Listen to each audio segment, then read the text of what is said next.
సాహిత్యం అంటే ఏంటి? కేవలం కథలు, కవితలు అనుకుంటే పొరపాటే. ముఖ్యంగా తెలంగాణ విషయానికొస్తే సాహిత్యం ఒక ఆయుధంగా మారింది. చరిత్రను నమోదు చేసింది. ఇంకా చెప్పాలంటే ఒక జాతి ఆత్మగౌరవ పోరాటానికి ఊపిరిపోసింది. సరే, మరి ఈరోజు మన ప్రయాణంలో ఏమేం చూడబోతున్నామో ఒకసారి చూద్దాం. మొదటగా అసలు తెలంగాణలో సాహిత్య చైతన్యం ఎలా మొదలైందో తెలుసుకుందాం. ఆ తర్వాత పోరాటాన్నే తమ సాహిత్యంగా మలచిన గొంతుకల గురించి, ఆపై సాహిత్యంలో అత్యున్నత శిఖరానందుకున్న వారి గురించి, చరిత్రను భద్రపరిచిన వారి గురించి, చివరగా వీరందరి వారసత్వమేంటో విశ్లేషిద్దాం.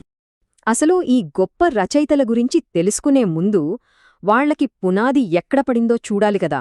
సో మన ప్రయాణం అక్కడ్నుంచే మొదలవుతుంది. తెలంగాణ ప్రాంతం నుంచి వచ్చిన మొట్టమొదటి నవల కంబుకందర. దీన్ని రాసింది తడకమళ్ల కృష్ణరావు గారు. ఆలోచించండి, 1830–1890 మధ్యకాలంలో. అప్పటిదాకా సాహిత్యమంటే ఎక్కువగా పద్యకావ్యాలే. కాని మొదటిసారిగా ఒక నవల రావడమంటే అది తెలంగాణ ప్రజల జీవితాన్ని, వాళ్ల కష్టసుఖాలను కథగా చెప్పడానికి ఒక కొత్త దారిని తెరిచినట్టయింది.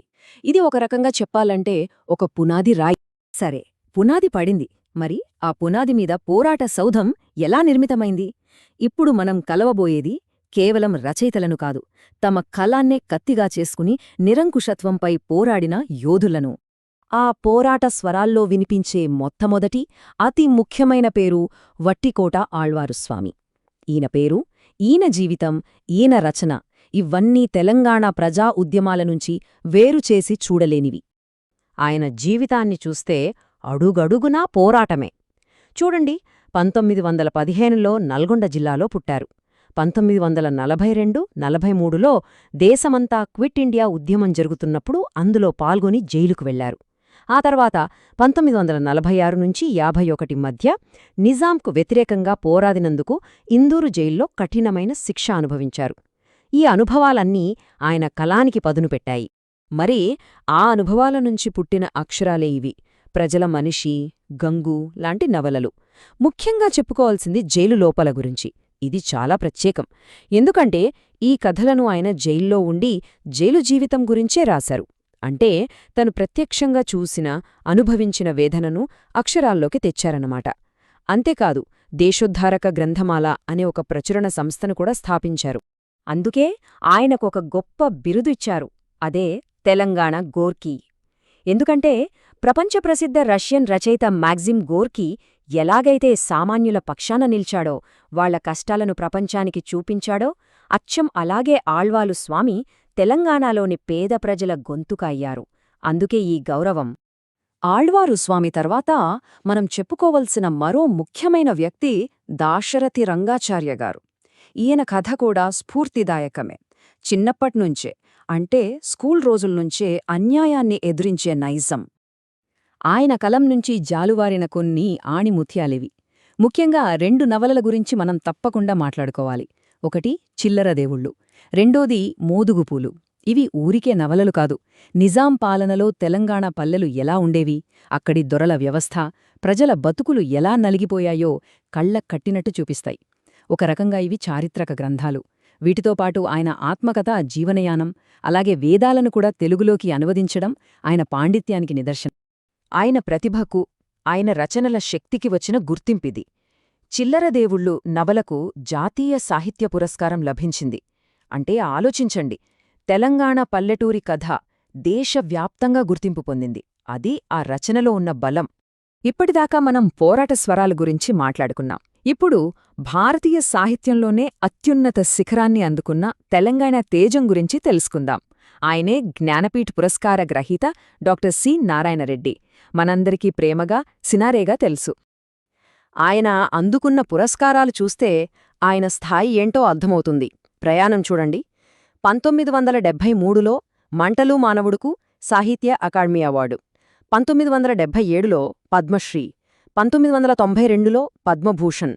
వీటన్నింటికీ మకుటాయమానంగా 1988లో ఆయన అద్భుత కావ్యం విశ్వంభరకు భారతదేశంలోనే అత్యున్నత సాహిత్య పురస్కారమైన జ్ఞానపీఠ అవార్డు వచ్చింది. ఈ పాయింట్ చాలా ముఖ్యం. ఈ పురస్కారం అందుకున్న తొలి తెలంగాణ వ్యక్తి సినారే. ఆయన సృజన అపారమైనది. 1953లో నవ్వని పువ్వుతో మొదలైన ఆయన సాహిత్య ప్రస్థానం విశ్వంభర, కర్పూరవసంతరాయలు, మంటలు మానవుడు, ఋతుచక్రం లాంటి ఎన్నో గొప్ప కావ్యాల వరకు సాగింది. అంతేనా? కాదు. 3000కు పైగా సినిమా పాటలు రాసి తెలుగువారి గుండెల్లో చిరస్థాయిగా నిలిచిపోయారు. సరే, పోరాట యోధులు, సాహిత్య శిఖరాలు, వీళ్లతో పాటు మరో ఇద్దరు ముఖ్యమైన వ్యక్తులున్నారు. వీళ్ళెవరంటే ఉద్యమ చరిత్రను భద్రపరిచినవాళ్లు, సాహిత్య సంస్థలను నిర్మించినవాళ్లు. ఇక్కడ ఇద్దర్నీ చూడొచ్చు. ఒకరు దేవులపల్లి రామానుజరావు గారు. ఈయన తెలంగాణ సాయుధ పోరాటం, స్వాతంత్ర్యోద్యమం గురించి ఎంతో విలువైన రచనలు చేశారు. శోభ అనే పత్రికను కూడా నడిపారు. ఇక రెండో వైపు గడియారం రామకృష్ణ శర్మగారు. ఈయన ఆలంపూర్ క్షేత్ర చరిత్ర లాంటి పుస్తకాలతో మన సాంస్కృతిక మూలాలను భద్రపరిచారు. ఆయన రాసిన ఆత్మకథ శతపత్రముకు 2007లో సాహిత్య అకాడమీ అవార్డు కూడా వచ్చింది. ఇవి కూడా ముఖ్యమైన పాయింట్స్. మరి వీరందరి కృషి ఫలితంగా మనకు దక్కిన వారసత్వం ఏంటి? ఈ దిగ్గజాలు మనకు ఏం మిగిల్చి వెళ్లారు? వాళ్లు మనకిచ్చిన అతిపెద్ద వారసత్వాల్లో ఒకటి మన భాషకు, మన యాసకు గౌరవం. దానికొక ఉదాహరణే ఆధునిక మాండలిక కావ్యత్రయం. అంటే మన తెలంగాణ యాసలో రాసిన గొప్ప కావ్యాలు. పళ్ళ దుర్గయ్యగారు రాసిన గంగిరెద్దు, సినారేగారు రాసిన ఋతుచక్రం లాంటివి ఇందులో భాగం. అప్పటిదాకా పండితులు చిన్నచూపు చూసిన మన యాసను వీళ్లు కావ్యస్థాయికి తీసుకెళ్లారు. అది తెలంగాణ అస్తిత్వానికి దొరికిన పెద్ద గౌరవం. సరే, ఇప్పటిదాకా మనం చెప్పుకున్నదంతా ఒక్కసారి ఇక్కడ చూద్దాం. ఇది చాలా ముఖ్యమైన స్లైడ్. వట్టికోట ఆళ్వారస్వామి అనగానే ప్రజల మనిషి నవల, తెలంగాణ గోర్కీ బిరుదు గుర్తుకురావాలి. దాశరథి రంగాచార్య అంటే చిల్లరిదేవుళ్ళు నవల, దానికి వచ్చిన జాతీయ సాహిత్య పురస్కారం. సి నారాయణరెడ్డి విశ్వంభర కావ్యం 1988లో జ్ఞానపీఠ పురస్కారం. ఘడియారం రామకృష్ణ శర్మగారు శతపత్రము ఆత్మకథ 2007 సాహిత్య అకాడమీ పురస్కారం. ఇక దేవులపల్లి రామానుజరావు గారు తెలంగాణ సాయుధ పోరాట చరిత్రకారుడిగా, ఆంధ్ర సారస్వత పరిషత్ అధ్యక్షుడుగా గుర్తుంటారు. ఈ పట్టికను బాగా గుర్తుపెట్టుకోండి. అయితే చివరగా మనల్ని మనం వేసుకోవాల్సిన ప్రశ్న ఒక్కటే. ఒక రచయిత కలంలో ఉండే అసలైన శక్తి ఏంటి? ఈ దిగ్గజాల జీవితాలను చూశాక మనకు అర్థమయ్యేదేంటంటే, వాళ్లు కేవలం అక్షరాలను పేర్చలేదు. వాళ్లు అన్యాయాన్ని ప్రశ్నించారు, పోరాటానికి స్ఫూర్తినిచ్చారు, ఒక జాతికి ఆత్మగౌరవాన్నిచ్చారు. వాళ్ల కలం నిజంగానే తెలంగాణ ప్రజల తలరాతను మార్చే శక్తిగా పనిచేసింది.